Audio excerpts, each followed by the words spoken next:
Hello everyone, welcome to Anees kitchen with Roopa Patil. ಇವತ್ತಿನ ಬ್ಲಾಗಲ್ಲಿ ನಾನು ನಿಮ್ಮ ಜೊತೆ ಒಂದು ಕೇಕ್ ರೆಸಿಪಿನ ಶೇರ್ ಮಾಡ್ಕೊಳ್ತಾ ಇದ್ದೀನಿ. ಈ ಕೇಕಿಗೆ ಒಂದು ಹೆಲ್ದಿ ಟಚ್ ಕೊಡೋಣ ಅಂತಂದು ಪಂಪ್ಕಿನ್ ಆಗಿ ವೀಟ್ ಫ್ಲೋರ್ನ ಯೂಸ್ ಮಾಡಿಕೊಂಡು ಪ್ರಿಪೇರ್ ಮಾಡ್ತಾ ಇದ್ದೀನಿ. ಸೊ ಹಾಗಾದರೆ ರೆಸಿಪಿನ ಸ್ಟಾರ್ಟ್ ಮಾಡೋಣ. ಫಸ್ಟ್ ನಾನಿಲ್ಲಿ ಒಂದು ಬಿಗ್ ಬೌಲ್ ಅಷ್ಟು ಪಂಪ್ಕಿನ್ ಕ್ಯೂಬ್ಸ್ನ ತೊಗೊಂಡಿದ್ದೀನಿ. ಅದನ್ನು ಸ್ಟೀಮರ್ಗೆ ಆ್ಯಡ್ ಮಾಡಿಕೊಂಡು ಸ್ಟೀಮ್ ಮಾಡ್ಕೊಳ್ತೀನಿ. ಸೊ ಲಿಡ್ನ ಕವರ್ ಮಾಡಿ ಅರೌಂಡ್ ಒಂದು 15 ಮಿನಿಟ್ಸ್ ಅದನ್ನು ಸ್ಟೀಮ್ ಮಾಡ್ಕೊಳ್ಳಿ. ಆಫ್ಟರ್ 15 ಮಿನಿಟ್ಸ್ ಪಂಪ್ಕಿನ್ ಕಂಪ್ಲೀಟ್ ಆಗಿ ಸ್ಟೀಮ್ ಆಗಿರುತ್ತೆ. ಇದನ್ನ ಒಂದು ಬ್ಲೆಂಡರ್ಗೆ ಟ್ರಾನ್ಸ್ಫರ್ ಮಾಡಿಕೊಂಡು ವಿತೌಟ್ ಆ್ಯಡಿಂಗ್ ವಾಟರ್ ಹಾಗೆ ಪೇಸ್ಟ್ ಮಾಡ್ಕೊಳ್ಳಿ. ಪಂಪ್ಕಿನ್ ಪ್ಯೂರಿ ರೆಡಿ ಆಗಿದೆ. ಒಂದು ಮಿಕ್ಸಿಂಗ್ ಬೌಲ್ಗೆ ಸಾಫ್ಟ್ ಆಗಿರೋ ಅಂಥ ರೂಮ್ ಟೆಂಪ್ರೇಚರಲ್ಲಿರೋ ಅಂಥ ಒಂದು 1/4 ಕಪ್ ಅಷ್ಟು ಬಟರ್ನ ಆ್ಯಡ್ ಮಾಡ್ಕೊಳ್ತಾ ಇದ್ದೀನಿ.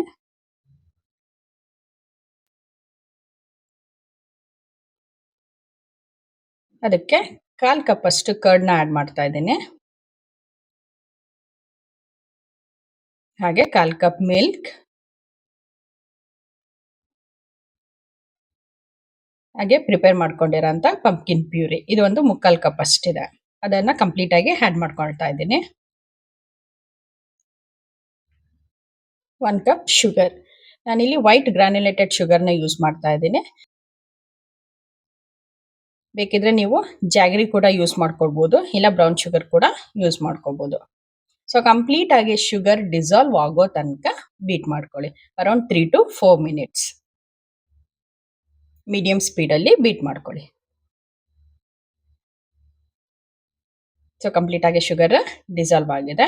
ಇದಕ್ಕೆ ಡ್ರೈ ಇಂಗ್ರೀಡಿಯೆಂಟ್ಸ್ನ ಆ್ಯಡ್ ಮಾಡ್ಕೊಳ್ಳೋಣ. ನಾನಿಲ್ಲಿ 1:1 ರೇಷಿಯೋನಲ್ಲಿ ಗೋಧಿ ಹಿಟ್ಟು ಮತ್ತು ಮೈದಾ ಹಿಟ್ಟು ಎರಡನ್ನೂ ತೊಗೊಂಡಿದ್ದೀನಿ. 1 ಕಪ್ ಗೋಧಿ ಹಿಟ್ಟು ಪ್ಲಸ್ 1 ಕಪ್ ಮೈದಾ ಹಿಟ್ಟು. ಸೊ ನಿಮಗೆ 2 ಕಪ್ ಗೋಧಿ ಹಿಟ್ಟನ್ನ ಯೂಸ್ ಮಾಡ್ತೀವಿ ಅಂದರೆ ಗೋಧಿ ಹಿಟ್ಟನ್ನ ಯೂಸ್ ಮಾಡ್ಬೋದು, ಇಲ್ಲ 2 ಕಪ್ ಮೈದಾ ಹಿಟ್ಟೆ ತೊಗೋಬೋದು. ನಾನು 1:1 ರೇಷಿಯೋನಲ್ಲಿ ತೊಗೊಂಡಿದ್ದೀನಿ.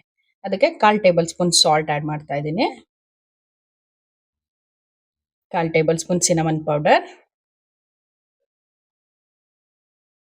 1 table spoon baking powder and final ಆಗಿ 1/2 ಟೇಬಲ್ ಸ್ಪೂನ್ ಬೇಕಿಂಗ್ ಸೋಡಾ. ಇದಿಷ್ಟು ಡ್ರೈ ಇಂಗ್ರೀಡಿಯೆಂಟ್ಸ್ನ ನಾನು ವೆಟ್ ಇಂಗ್ರೀಡಿಯೆಂಟ್ಸ್ಗೆ ಶಿಫ್ಟ್ ಮಾಡ್ಕೊಳ್ತಾ ಇದ್ದೀನಿ.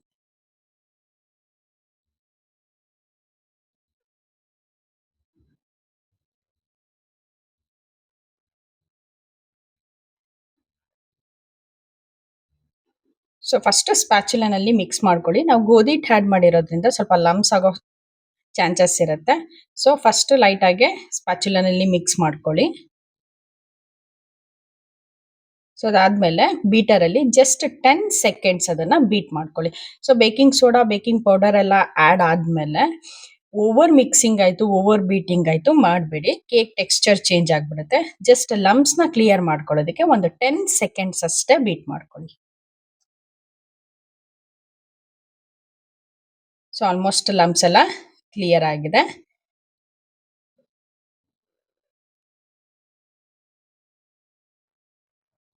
ನಾನಿಲ್ಲಿ 2 ಟೇಬಲ್ ಸ್ಪೂನ್ ಅಷ್ಟು ಟೂಟಿ ಫ್ರೂಟಿನ ಗೋಧಿ ಹಿಟ್ಟಲ್ಲಿ ಈ ಥರ ಡಸ್ಟಿಂಗ್ ಮಾಡಿ ಆ್ಯಡ್ ಮಾಡ್ಕೊಳ್ತಾ ಇದ್ದೀನಿ. ಸೊ ಈ ಥರ ಡಸ್ಟಿಂಗ್ ಮಾಡಿ ಆ್ಯಡ್ ಮಾಡ್ಕೊಳ್ಳೋದ್ರಿಂದ ಬ್ಯಾಟರಲ್ಲಿ ಈವನ್ ಆಗಿ ಸ್ಪ್ರೆಡ್ ಆಗುತ್ತೆ ಟೂಟಿ ಫ್ರೂಟಿ. ಅದರ್ವೈಸ್ ಹಾಗೆ ಹಾಕಿಬಿಟ್ರೆ ಬೇಕಾಗುವಾಗ ಅದಷ್ಟು ಟೂಟಿ ಫ್ರೂಟಿನೂ ಬಾಟಮಲ್ಲಿ ಹೋಗಿ ಸೆಟ್ಲ್ ಆಗಿಬಿಡುತ್ತೆ. ಸೊ ಎನಿ ಫ್ಲೋರ್, ಗೋಧಿ ಹಿಟ್ಟು ಅಥವಾ ಮೈದಾ ಹಿಟ್ಟು, ಎರಡರಲ್ಲಿ ಯಾವುದ್ರಲ್ಲಾದ್ರೂ ನೀವು ಈ ಥರ ಡಸ್ಟಿಂಗ್ ಮಾಡಿ ಆ್ಯಡ್ ಮಾಡ್ಕೊಳ್ಳಿ. ಇನ್ನೊಂದ್ಸಲ ನೀಟಾಗಿ ಮಿಕ್ಸ್ ಮಾಡ್ಕೊಳ್ಳಿ. ಸೊ ಆಲ್ಮೋಸ್ಟ್ ಬ್ಯಾಟರ್ ರೆಡಿ ಆಗಿದೆ. ಸೊ ನಾನು ಈ ಕಡೆ OTGನ ಪ್ರೀ ಹೀಟ್ ಮಾಡ್ಕೊಳ್ತೀನಿ.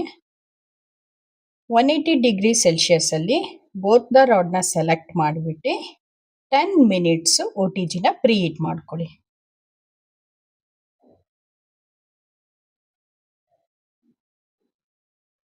ಸೊ ಈ ಕಡೆ ನಾನು ಲೂಫಾ ಟಿನ್ ತೊಗೊಂಡಿದ್ದೀನಿ.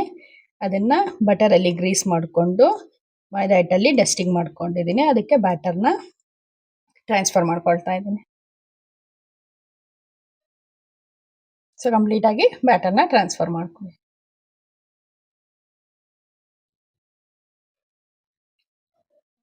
ಬ್ಯಾಟರ್ನ ಈವನ್ ಆಗಿ ಎಲ್ಲ ಕಡೆ ಎಡ್ಜಸ್ಗೂ ಸ್ಪ್ರೆಡ್ ಮಾಡ್ಕೊಳ್ಳಿ.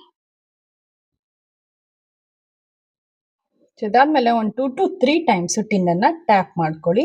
ಇನ್ ಕೇಸ್ ಬ್ಯಾಟರಲ್ಲಿ ಏನಾರ ಹೇರ್ ಬಬಲ್ಸ್ ಇದ್ರೆ ಕ್ಲಿಯರ್ ಆಗುತ್ತೆ.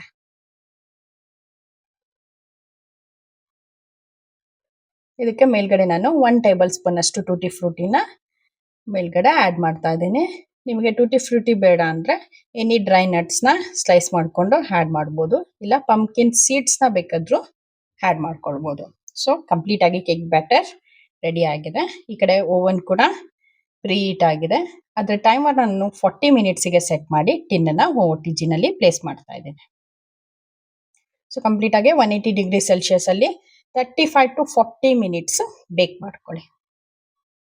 ಆಫ್ಟರ್ 40 ಮಿನಿಟ್ಸ್ ಕೇಕ್ ಕಂಪ್ಲೀಟಾಗಿ ಬೇಕಾಗಿರುತ್ತೆ. ಒಂದ್ಸಲ ಚೆಕ್ ಮಾಡ್ಕೊಳ್ಳಿ.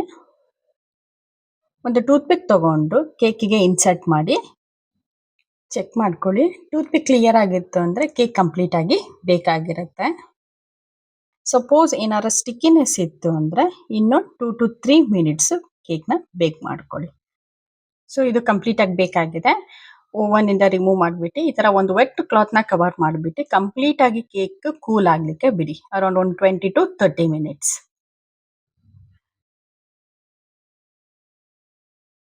ಅದಾದಮೇಲೆ ಒಂದು ನೈಫಿಂದ ಕೇಕ್ ಎಡ್ಜಸ್ನ ಫ್ರೀ ಮಾಡ್ಕೊಳ್ಳಿ. ಈ ಥರ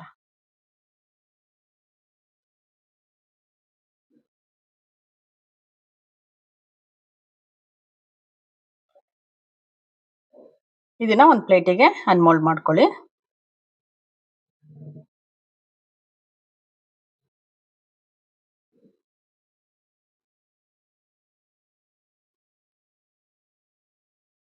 ಪಂಪ್ಕಿನ್ ಕೇಕ್ ರೆಡಿ ಆಗಿದೆ. ಇದನ್ನ ಸ್ಲೈಸಸ್ ಮಾಡ್ಕೊಳ್ತಾ ಇದ್ದೀನಿ.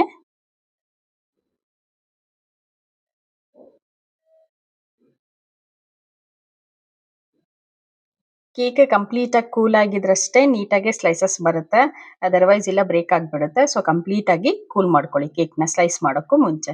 ಸೊ ಸೂಪರ್ ಸಾಫ್ಟ್ ಆಗಿ ಮಾಯ್ಸ್ಟ್ ಆಗಿರೋ ಅಂಥ ಪಂಪ್ಕಿನ್ ಕೇಕ್ ರೆಡಿ ಆಗಿದೆ. ಸೊ ಅದ್ರದ್ದು ಟೆಕ್ಸ್ಚರ್ ಆಯಿತು, ಕಲರ್ ಆಯಿತು, ತುಂಬಾ ಪರ್ಫೆಕ್ಟ್ ಆಗಿ ಬಂದಿದೆ. ಅದೇ ಥರ ಉಳಿದಿರೋದಷ್ಟನ್ನು ಸ್ಲೈಸಸ್ ಮಾಡ್ಕೊಳ್ಳಿ.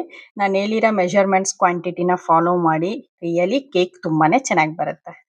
ಯಾರೆಲ್ಲ ವಿಡಿಯೋ ನೋಡ್ತಾ ಇದ್ದೀರಾ ಲೈಕ್ ಮಾಡಿ, ಶೇರ್ ಮಾಡಿ, ಅನೀಸ್ ಕಿಚನ್ನ ಸಬ್ಸ್ಕ್ರೈಬ್ ಮಾಡ್ಕೊಳ್ಳಿ, ರೆಸಿಪಿನ ಟ್ರೈ ಮಾಡಿ, ಕಮೆಂಟ್ ಮಾಡಿ.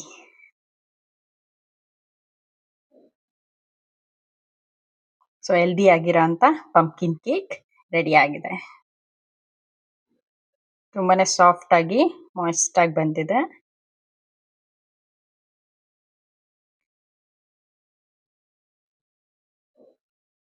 ರೆಸಿಪಿ ಇಷ್ಟ ಆದರೆ ಕಮೆಂಟ್ ಮಾಡಿ. Thank you.